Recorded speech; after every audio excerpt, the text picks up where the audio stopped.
الحمد لله الكثير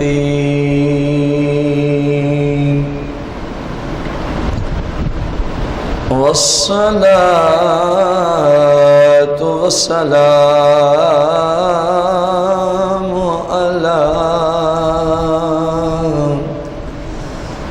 على السميع البصير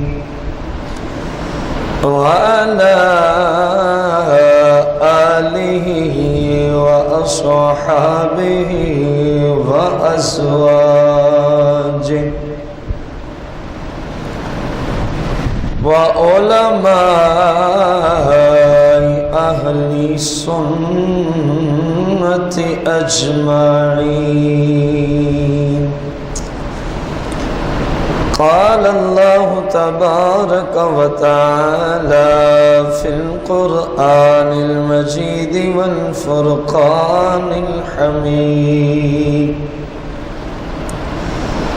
قاتلوا الذين لا يؤمنون بالله ولا باليوم الآخر ولا يحرمون ما حرم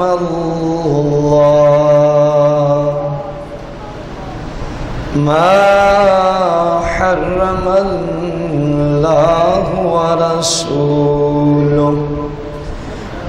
آمنت بالله صدق الله العظيم وصدق رسوله النبي الكريم. إن الله وملائكته يصلون على النبي يا أيها الذين آمنوا صلوا عليه وسلموا تسليما. درود و سلام. الصلاة والسلام عليك يا سيدي يا رسول الله. الصلاة والسلام عليك يا سيدي يا حبيب الله. الصلاة والسلام عليك يا سيدي يا شفيع المذنبين. الصلاة والسلام عليك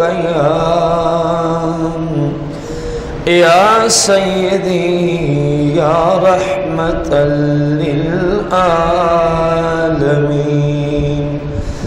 الصلاة والسلام عليك يا سيدي يا جد الحسن والحسين. مولاي صل وسلم دائما أبدا على حبيبك خير الخلق كلهم.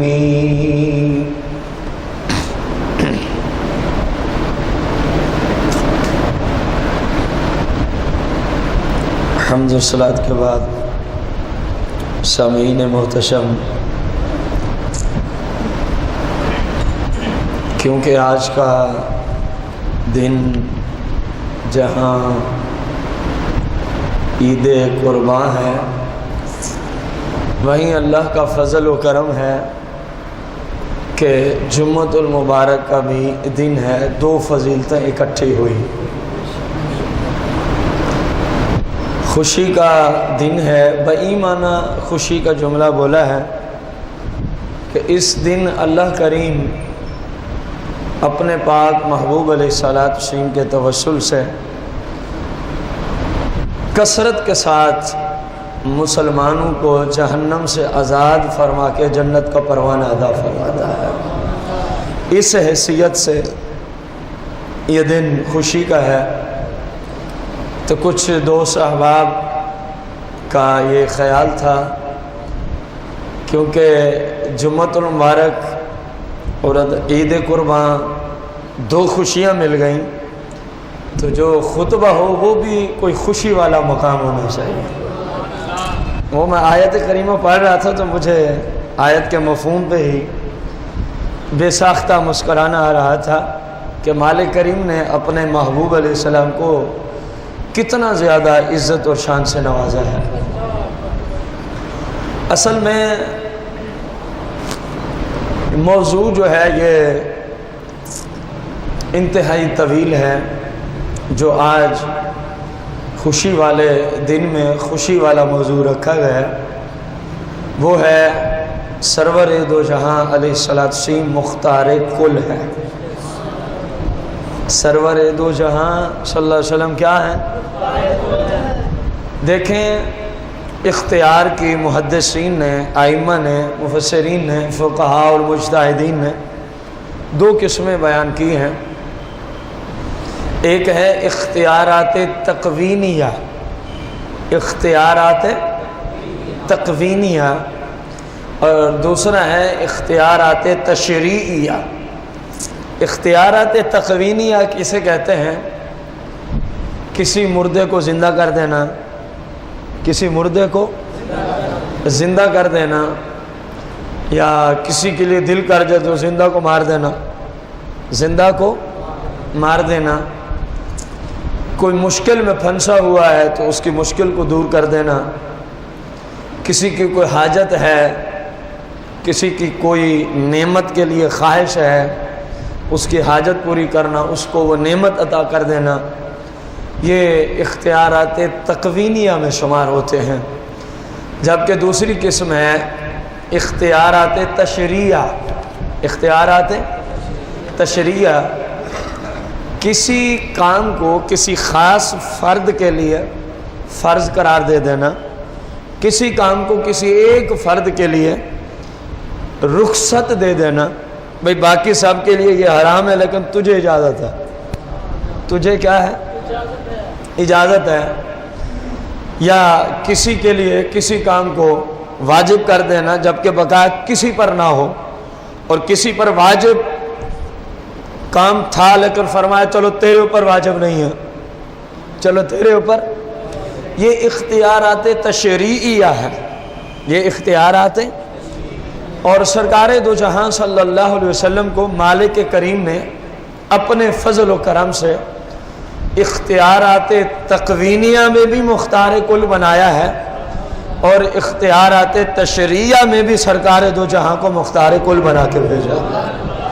اب دیکھیں نا، جس آیت کو میں نے تلاوت کیا، یہ 10واں پارہ ہے، سورہ توبہ، آیت نمبر 29 ہے۔ اللہ کریم نے فرمایا قاتل الذین، اے محبوب ان کو قتل کر دو۔ کیا کر دو؟ قتل کر دو، ان بے ایمانوں سے جہاد کرو۔ کن سے؟ لا یؤمنون باللہ ولا بالیوم الآخر، جو اللہ پر ایمان نہیں رکھتے اور قیامت کے دن اٹھنے پر ایمان، ولا، اگلی بات، ولا یحرمون، اے محبوب ان کی گردنیں اڑاؤ، ان کی، ولا یحرمون، جو حرام نہیں سمجھتے، کس چیز کو؟ ما حرم اللہ ورسولہ، جس کو حرام کر دے اللہ ورسولہ، اور جس کو حرام کر دے اللہ کا رسول۔ جو رسول کے حرام کیے ہوئے کو نہیں مانتا، قاتل الذین، محبوب اس کی گردن اڑا کے جہنم رسید کرو۔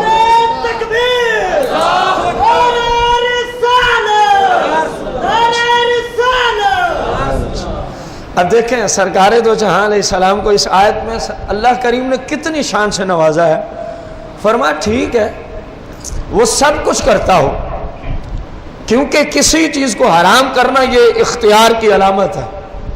دیکھیں میں اپنی طرف سے آپ پر کسی بھی شریعت میں جو چیزیں جائز ہیں میں کسی کو حرام کر سکتا، جو چیزیں فرض ہیں میں آپ میں سے کسی کو رخصت دے سکتا. میں کہوں جو آپ 5 نمازیں فرض ہیں نا آپ 2 پڑھ لیا کریں، میں ذمہ دار بیٹھا ہوں، یہ میری جرت نہیں ہے، کیونکہ میں مجبور محض ہوں، میں مجبور ہے.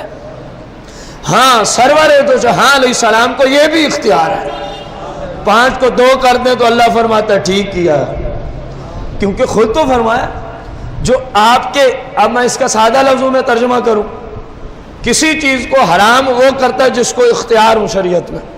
تو مطلب کیا، جو آپ کے اختیارات کو نہ مانے نا، قاتل الذین، پھر ان سے جہاد کرو، پھر ان سے کیا کرو، ان کی گردنیں اڑاؤ، ان کو جہنم رسید کرو. وہ اللہ کی زمین پہ رہنے کے قابل ہی نہیں ہے، کیونکہ اللہ کی زمین تو ان کے لیے بنی ہے جو مصطفیٰ کو مصطفیٰ کی حیثیت سے مانتے ہیں، جو مصطفیٰ کریم علیہ السلام کو مصطفیٰ کریم کی حیثیت سے مانتے ہوں.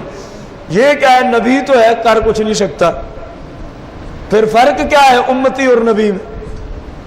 اللہ تو فرما رہا ہے جو آپ کے اختیار کو نہ مانے قاتل الذین، وہ منافق ہے، وہ بے ایمان ہے، اس سے جہاد کرو. اس سے کیا کرنا ہے؟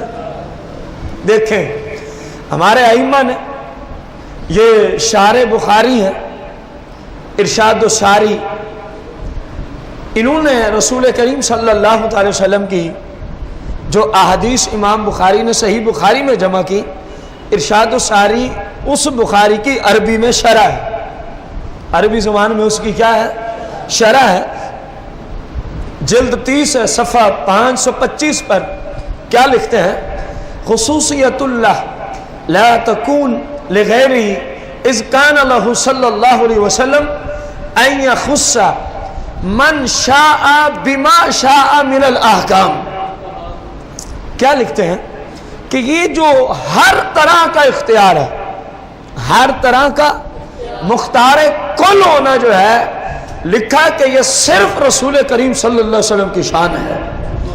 آپ کے سوا مالک نے کسی اور کو یہ شان دی، اور وہ بھی اس لیے ہے، غور کریں، کاش کہ آپ نے کوئی یہاں عربی گرامر کو سمجھنے والا بیٹھا ہوتا. وہ بھی اس لیے ہے ان یخص من شاء بما شاء، من بھی موصولہ ہے، ما بھی موصولہ ہے، اور من ذوی العقول کے لیے آتا ہے، آتا عمومیت کے معنی میں ہے. ما غیر ذوی العقول کے لیے آتا ہے، لیکن آتا عمومیت کے معنی میں ہے. مثال کے طور پر اگر کسی کو ابھی بھی سمجھ نہیں آئی، قرآن مجید فرقان حمید میں ما موصولہ کا کثرت کے ساتھ استعمال ہے. وَلِلَّهِ،